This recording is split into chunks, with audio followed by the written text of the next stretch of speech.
6h35 de volta com o Manhã no Ar e as principais notícias do dia. Fica atento ao horário para não perder o seu compromisso. Vem comigo, quero mostrar uma fila que já começou muito cedo lá no TRE Amazonas. As pessoas estão aguardando pelo atendimento. Essas pessoas, muito provavelmente, são aquelas que estão com título irregular, porque hoje é o último dia para quem não votou e nem justificou a ausência nos últimos 3 turnos.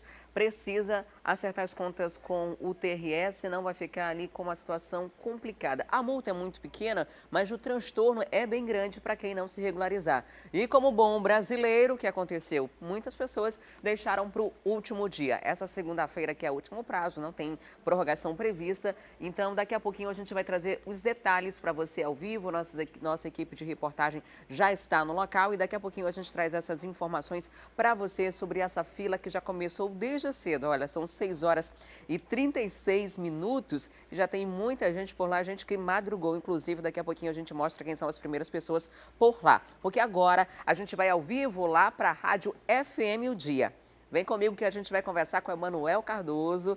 Olá, Emanuel, muito bom dia para você. Oi, Adriane, muito bom dia para você, para quem te acompanha, para quem está com você aí na tela da TV A Crítica. Vamos aqui começar falando sobre remédios. Vamos. Mais uma vez, problemas na questão da saúde do Estado.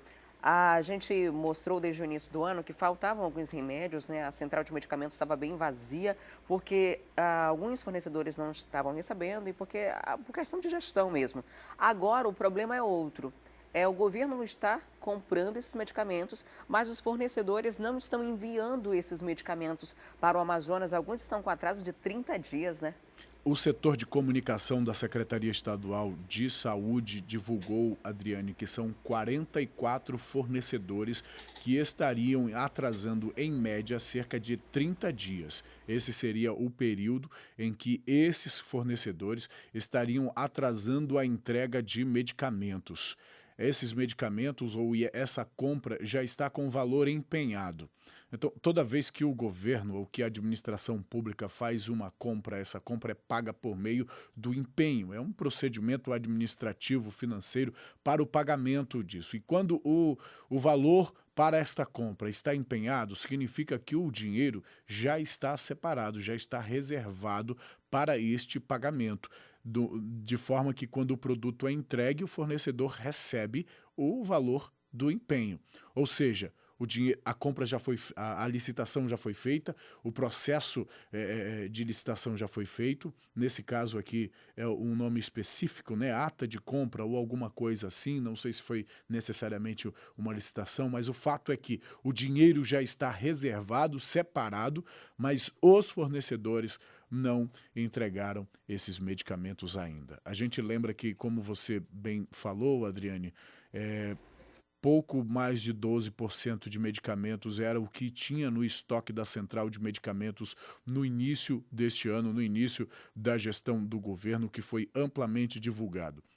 O governo pediu um prazo para que esse estoque fosse reabastecido. Nós já estamos praticamente no meio do ano. Esse estoque ainda não foi totalmente reabastecido. A central de medicamentos funciona com cerca de 50% do estoque que deveria funcionar para atender a população. E por conta desse desabastecimento, por conta dessa não entrega, estão sendo feitas compras emergenciais. Dinheiro está sendo liberado para as unidades de saúde para que sejam feitas compras menores, emergenciais, para que essas unidades não parem de funcionar. A Suzano também está divulgando que está sendo feito o compartilhamento de medicamentos. Se uma unidade tem, a outra não tem, está sendo feito esse remanejamento. Pelo menos isso está sendo feito, né? Isso é uma questão de gestão, um sistema fácil que pode ser muito bem, pode ser administrado, pode ser gerido, porque lá na ponta, esse atraso de 30 dias, Adriane Diniz, para quem está enfrentando uma doença grave, degenerativa ou enfrentando um câncer, esses 30 dias podem ser a diferença entre a vida e a morte. A Suzano está divulgando que vai abrir um procedimento administrativo para apurar as responsabilidades desta empresa. Entre algumas dessas responsabilidades ou sanções, essas empresas podem perder o direito de serem contratadas pela administração pública, por toda a administração pública. O que a gente espera, na verdade, é que esses medicamentos cheguem para que a população seja atendida, Adriane. É o que eu sempre digo, né? Saúde é algo que não pode esperar. Você não pode ficar vivendo com saúde. Duas coisas que você não pode ali esperar, em relação a problemas de saúde e fome. Tem que ser resolvido na hora. Agora, Emanuel, as empresas dão alguma justificativa, os fornecedores? O que eles dizem a respeito desse atraso? Olha, Adriane, essa informação eu não tenho para te passar aqui, Adriane. Eu não tenho essa justificativa das empresas. Algumas podem falar que tem dificuldade para entrar com o fornecedor, porque as empresas muitas vezes são atravessadoras, não são os laboratórios que produzem os medicamentos. Eu não tenho essa informação para te dizer aqui nesse momento, Adriane. Eu tenho essa informação que são 44 empresas desse montante aí de mais de 100 milhões de reais que já foram licitados. Desta vez não é todo esse valor, mas pelo menos 100 milhões já foram destinados, investidos na compra de medicamentos, e esse prazo de 30 dias é isso que a Suzane está dizendo. Prazo não, atraso de 30 dias para o recebimento dessa medicação, Adriane. A gente espera que isso seja resolvido o quanto antes, né? Se os fornecedores não têm condições, que passem para outras empresas que tenham condições de atender, porque o que não dá é para esperar, e é uma atitude muito acertada repensar a possibilidade aí de trocar, levando em consideração que existe a necessidade, existe dinheiro reservado, só não existe o remédio, que é o mais importante para quem está precisando, né? Afinal de contas, muita gente não sabe, mas existem, além da central de medicação que faz essa distribuição, as unidades básicas de saúde, os postos, eles fazem distribuição de remédios, né? Alguns remédios, e outros também são hospitais especializados. Você adquire, por exemplo, esses remédios em unidades como a Fundação Emoan, como a Fundação Secom, os hospitais específicos que tratam de doenças específicas, eles têm esses medicamentos, ou deveriam ter à disposição da população, todos os remédios que devem ser disponibilizados através do SUS. Às vezes, até com receita do SUS, você consegue ir em drogarias fazer a solicitação e não pagar por eles. Você tem uma cota que depois essas drogarias cobram do setor público, né, do Estado, para que esse dinheiro chegue, o pagamento seja efetuado direto para as redes de drogarias. Então, a gente fica na boa expectativa de que isso se resolva o quanto antes, porque, por enquanto, a gente tem um outro problema, Manuel: preparar o bolso. Mais um reajuste de gás, dessa vez o gás de cozinha. Enquanto o governo federal faz promessas de que o gás vai ficar mais barato, mas não cumpriu até agora, a gente chegou a noticiar recentemente que houve um aumento do gás para as indústrias. Só que agora a botija de 13 quilos também vai ter um reajuste que pesa bastante, né, para o consumidor. O orçamento da família fica ainda mais apertado. Na ponta, quem sofre é a população, né, Adriane? Porque a população não teve ganho durante esse período, durante esses aumentos todos.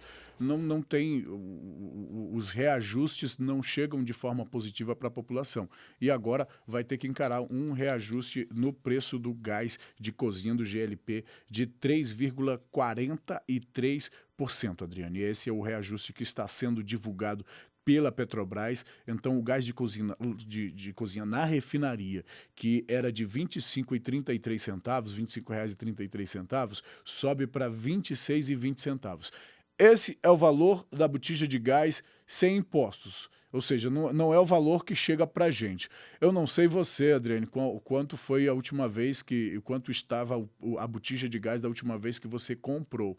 Mas dos atuais, mais de R$80, eu imagino que dessa vez a botija de gás vá para os R$100, né? Então, esse valor aqui de R$20, R$ 26,20 na refinaria, quando chega para a gente, principalmente aqui na região norte, sobretudo nos municípios do interior do nosso estado, os municípios mais distantes, as pessoas vão pagar muito caro. Esse 3,43% de reajuste acaba saindo muito caro para essas pessoas e, como você diz, os reajustes anunciados ou a diminuição do valor anunciado pelo governo, a gente ainda vai esperar, vai continuar esperando. A última vez que eu comprei foi logo no começo do ano, acho que estava em torno de 70 e alguma coisa, não lembro exatamente. A vantagem lá em casa é que dura o gás. É quase um ano de uma para outra. Mas tem gente que tem uma demanda muito maior, né? Principalmente as pessoas que trabalham com comida, né? As pessoas que fazem quentinha ali para ter uma renda, as pessoas que têm uma família grande. O gás acaba muito rápido e gás é aquela coisa, só acaba quando a gente não tem dinheiro e quando já está com comida no fogo, né? É sempre no meio de preparar ali a comida que você tem essa surpresa negativa. Isso surpreende com o preço, porque toda vez que vai comprar há um reajuste totalmente desproporcional aos reajustes que se tem no salário, quando se tem. O ganho real não existe há muito tempo, então a gente sempre fica sobrando mês e faltando dinheiro quando os reajustes vêm nessa proporção, né? 3,5, mas chega aqui muito mais do que isso, né? Na ponta, a gente paga todos os preços embutidos que estão dentro desse processo aí, até desde da preparação dessas botijas, até a distribuição, né? O frete, tudo que a gente precisa arcar, infelizmente. E é uma política de preços que eles vão adotando, que é uma política internacional de preço, que é totalmente desproporcional ao real, totalmente desproporcional à nossa realidade. A nossa realidade. A nossa realidade e até então, ao que parece, não tem muito o que fazer, né? A gente fica refém de todo esse sistema. Exatamente. Agora, Adriane, eu acho que a sua preocupação vai aumentar um pouquinho, porque eu acho que o seu gasto de gás vai aumentar nos próximos meses. Eu só tenho essa impressão, né? Agora eu vou ter que preparar mais comida saudável, Vai ter que preparar mais comida saudável. E para mais uma boca também. Para mais uma boca. Obrigada, Emanuel. Ótimo dia para você. Para os ouvintes, a 93.1. Muito obrigado também, Adriane. Ótima semana para você. Amanhã a gente se encontra por aqui com a voz melhor, se Deus quiser, viu? Tomara. Até lá. Tchau, tchau. E olha só, agora eu tenho uma boa notícia para o Amazonas. Durante a visita do governador Wilson Lima à Colômbia, uma fundação norte-americana se interessou em implantar um projeto ambiental para a reconstrução da BR-319. Representantes da fundação devem vir a Manaus essa semana para apresentar a proposta. O projeto pretende conseguir recursos financeiros para monitorar as unidades de conservação e as populações ao longo da BR-319. Outro objetivo é que o projeto sirva de modelo de como é possível uma rodovia na floresta ter baixo impacto ambiental. E chegou a hora de falar sobre emprego, porque hoje mais de 60 vagas estão disponíveis nos postos do Cine Manaus e Amazonas. E a Tamires Clé já está a postos, claro, para trazer todas as informações para a gente sobre essas vagas disponíveis hoje, para quem está em busca de uma oportunidade. Tamires, o que você destaca nessa segunda-feira, Dia Mundial de Procurar Emprego? Adriane, olha, tem muitas vagas no comércio. O comércio que foi um dos setores que mais cresceu, que mais teve a disponibilidade de vagas no último mês, empregou realmente muita gente. Entre a diferença de demissões e pessoas que conseguiram a carteira assinada, o emprego de carteira assinada, realmente essa diferença foi bem maior nesse setor do comércio e agora a gente tem realmente muitas vagas nesse setor também. Então, se você quer trabalhar, você tem várias oportunidades. São 14 vagas no geral em todas as áreas no Cine Manaus e tem ainda mais 50 ou mais de 50 no Cine Amazonas. O Cine Manaus é aquele que tem duas sedes, na Constantino Neri e outro ali no Jorge Teixeira, e o Cine Amazonas é aquele que fica na sede da Cetrab, ali na Djalma Batista, na Galeria Mais. Então você já prepara logo o seu celular aí para tirar a foto das vagas disponibilizadas nesses dois cines, no Cine Manaus e no Cine Amazonas. A gente começa mostrando então as vagas do Cine Amazonas lá na Djalma Batista, que fica aberto das 8 horas da manhã até as 5 horas da tarde. Você tem uma vaga para coordenador de salão, tem aí 20 vagas para vendedor. Olha aí como são muitas vagas realmente no setor do comércio. Tem ainda 4 vagas para auxiliar de manutenção, tem uma vaga para estagiário em serviço social. Auxiliar de serviços gerais também tem 4 vagas, uma vaga para eletricista de veículos, uma vaga para vendedor externo, tem ainda as vagas exclusivas para pessoas com deficiência. Tem uma vaga para auxiliar administrativo, tem auxiliar de farmácia, operador de produção, fiscal fiscal de loja, tem ainda ajudante de depósito, vendedor interno, operador de caixa. E aí a gente parte então para as vagas disponibilizadas no Cine Manaus da Constantino Nera, ali no São Geraldo. Então tem uma vaga para cozinheiro, 2 para artífice de manutenção, uma para faturista, uma vaga para operador de máquina de corte e solda. Tem ainda uma vaga para consultor de vendas. Nas áreas específicas aí, as vagas específicas para pessoas com deficiência, você tem uma vaga para motorista carreteiro. E aí a gente parte para as vagas lá do Shopping Felipe Dal, ali no Jorge Teixeira, perto do T4. Tem uma vaga para assistente de PCP, tem ainda uma vaga para assistente comercial, agente de operações turísticas, operador de máquina de limpeza, churrasqueiro, técnico de eletrônica em eletrônica hospitalar, consultor comercial, e para PCD tem uma vaga para auxiliar de escritório na produção. Então são setores aí bem diversos, você precisa ter diferentes tipos de escolaridade para cada vaga que você queira concorrer. Tem para ensino fundamental, ensino médio, ensino técnico, ensino superior. Então tudo isso você tem que comprovar lá na hora de fazer o seu cadastro, mostrar junto com o seu currículo, todos os seus documentos também, para que você possa fazer esse cadastro. Então, onde essa vaga estiver sendo disponibilizada, você tem que ir lá para preencher essas informações. Você tem que levar então junto com você o RG, CPF, comprovantes de residência, certificado de reservista no caso dos homens. No caso de pessoas com deficiência, tem que levar ainda o laudo médico, para testar o tipo de deficiência que tem. E tem que levar também a carteira de trabalho com o PIS. Tudo isso vai te ajudar a fazer ali aquele cadastro. Você vai entrar nessa lista e quem sabe não vai ser chamado para uma dessas vagas. Como eu disse, o posto do Cine Amazonas funciona das 8 horas da manhã até as 5 horas da tarde, mas é sempre importante que você chegue antes um pouquinho para pegar uma senha. Lembrando que, de acordo com a secretaria, todas as pessoas que chegam lá, pelo menos é isso que tem acontecido nos últimos meses, todas as pessoas que chegam lá são atendidas pelo menos até as 3 horas da tarde, então não precisa realmente ter uma pressa muito grande, você vai ser atendido. No Cine Manaus não precisa pegar senha, o horário de funcionamento lá é das 8 horas da manhã até as 2 horas da tarde. E as vagas disponibilizadas pelo Cine Manaus também estão disponíveis na internet. Você pode acessar o site centep.manaus.gov.br, que lá tem todas as informações, tem inclusive algumas oportunidades, algumas vagas de cursos preparatórios, cursos técnicos, para que você possa sair da frente da concorrência. Essas vagas, essas oportunidades de curso são ofertadas ao longo de todo o ano, então é só você ficar ligado ali no site para quem sabe você também não fazer um desses cursos e sair na frente. E também não necessariamente só lá, Em outros lugares também são ofertados cursos gratuitos para que você tenha uma chance melhor no mercado de trabalho, Adriane? Com certeza, aproveita, se capacite enquanto está fora do mercado, para quando surgir uma oportunidade como essa, você já está lá na frente, conseguir com certeza uma classificação. Afinal de contas, são mais de 60 vagas. Muito obrigada, Tamires, pelas informações. E agora tem notícia para você, eleitor, que não votou nos últimos 3 turnos eleitorais. Você tem até hoje para se regularizar junto à Justiça. Caso contrário, vai ter o título cancelado.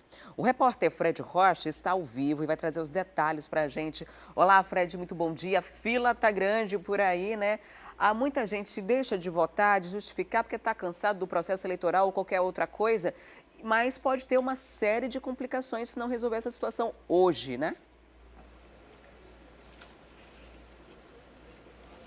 Muita gente deixou para a última hora mesmo, Adriane. Muito bom dia a você, bom dia a todos. Quem deixou de votar nos 3 últimos turnos, nas 3 últimas eleições, vale ressaltar que cada turno é considerado uma eleição. Por esse critério, precisa comparecer ao cartório eleitoral até a data limite hoje para não ter o título de eleitor cancelado.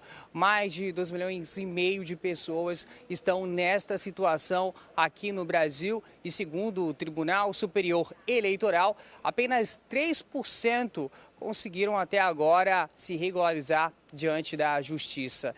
Tem muita gente aqui também em Manaus nessa situação, pessoas que chegaram cedo para tentar essa regularização. O senhor chegou que horas aqui na fila? 5 horas. O senhor deixou de votar nas 3 últimas eleições? Positivo. Vai ter que pagar multa, tudo mais, para não ter o título cancelado. Positivo, isso aí mesmo. O senhor trabalha de quê? Eu sou carreteiro, trabalho motorista carreteiro. Tem um detalhe muito grande, porque a necessidade de conseguir regularizar esse título tem como ponto de vista principal a consequência, né, para quem deixar de fazer isso. Vou já explicar quais são as consequências. Antes, só para você entender qual que deve ser o procedimento, você deve ir até o cartório eleitoral e deve levar a carteira de identidade, o documento de identificação, o comprovante de residência e também o próprio título de eleitor, se ainda tiver. Assim que você for a esse cartório, vai precisar pagar a multa, que é de R$ 3,51 por turno. Portanto, basta você multiplicar esse valor por 3, que vai ser o pagamento.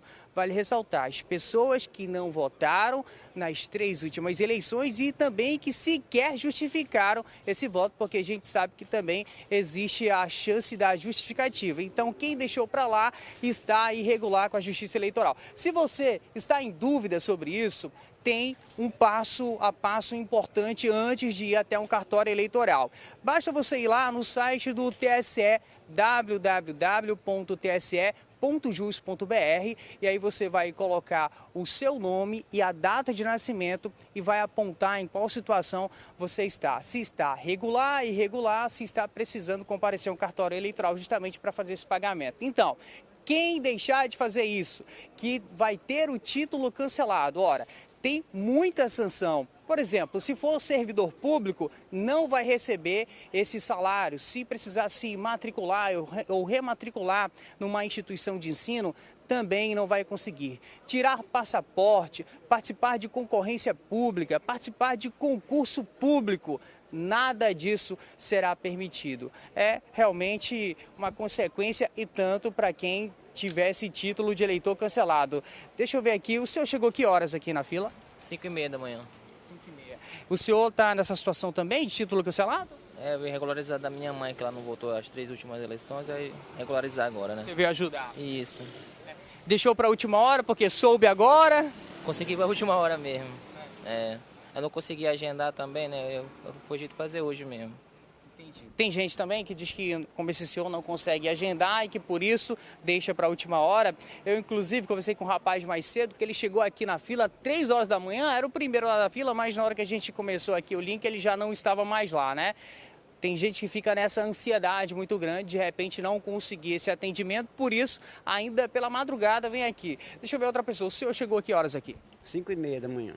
O senhor também deixou de votar nos 3 últimos pleitos? Não, eu votei o primeiro pleito, aí o segundo turno não votei, porque devido de passagem, que não tinha, que nós estávamos em Quari, né? Daí nós votamos na zona rural, no Mamiá, né? Aí não tinha passagem, fomos lá com um rapaz, disse que o juiz não liberou, então não votei, né? Daí eu vim para legalizar meu título. Mas o senhor então não deixou de votar nos 3 últimos pleitos? Em algum o senhor votou? Eu votei todinho, só no primeiro turno que não votei no segundo, né? O que gera também uma certa falta de informação, é isso, né? Tem gente que deixou de votar em 1, em 2 turnos e acha que tem que vir. Vale ressaltar, quem deixou de votar nos 3 últimos turnos, né? Que aí cada turno, como eu falei, caracteriza como uma eleição e também sequer justificou, essas pessoas que terão os títulos cancelados. Quem deixar de fazer isso, no dia 28 desse mês, o Tribunal Superior Eleitoral vai divulgar a lista com os nomes e também os documentos cancelados. Adriane. É só para ficar bem claro para as pessoas que estão em casa se preparando para ir para essa fila, essa questão dos 3 turnos. Trazendo a realidade para o Amazonas. A penúltima eleição que a gente teve foi a que elegeu o Amazonino Mendes para aquele governo tampão. Então, ali foi uma eleição. Essa última eleição, que o Wilson Lima foi eleito, foram 2 turnos, então já conta 3 eleições. Então você vê aí, não votou na época em que o Amazonino foi eleito e nem nesses 2 turnos, aí sim você precisa procurar a justiça hoje. Caso contrário, se você justificou ou se votou em uma dessas 3 eleições, você pode procurar a justiça eleitoral em um outro período. O prazo que termina hoje é para as pessoas que deixaram de votar nesses 3 pleitos, porque cada turno vale uma eleição, como o Fred bem disse. Então, a gente viu o caso do senhor, é muito provável que outras pessoas estejam aí também nessa mesma situação, de que não precisam estar nesse transtorno todo, nessa fila toda hoje. Então, só essa informação para você que está se preparando para sair de casa. Agora, se você está aí, não votou no primeiro e segundo turno dessa última eleição e no anterior, aí sim, procura o TRE hoje, vai precisar se preparar, já leva um lanche, uma água, um guarda-chuva, porque pode chover a qualquer momento, porque a fila é grande, mesmo que os portões sejam abertos daqui a pouquinho, ainda muita gente deve ficar do lado de fora. Então, só para você se organizar nessa manhã de segunda-feira para resolver a sua situação com a Justiça. E agora a gente vai para o intervalo e volta daqui a pouco. Você vai ver detalhes de um acidente que aconteceu na zona oeste de Manaus. Um homem embriagado vinha da comemoração de seu aniversário e acabou atropelando 5 pessoas em uma faixa de pedestre. Essas pessoas ficaram feridas. A gente também tem as notícias da área policial. Você vai ver que uma mulher foi morta na zona sul da cidade com vários tiros. Foi exatamente neste trecho aqui da via que a jovem de apenas 22 anos, Sâmia Marcela Figueiredo, viveu seus últimos momentos.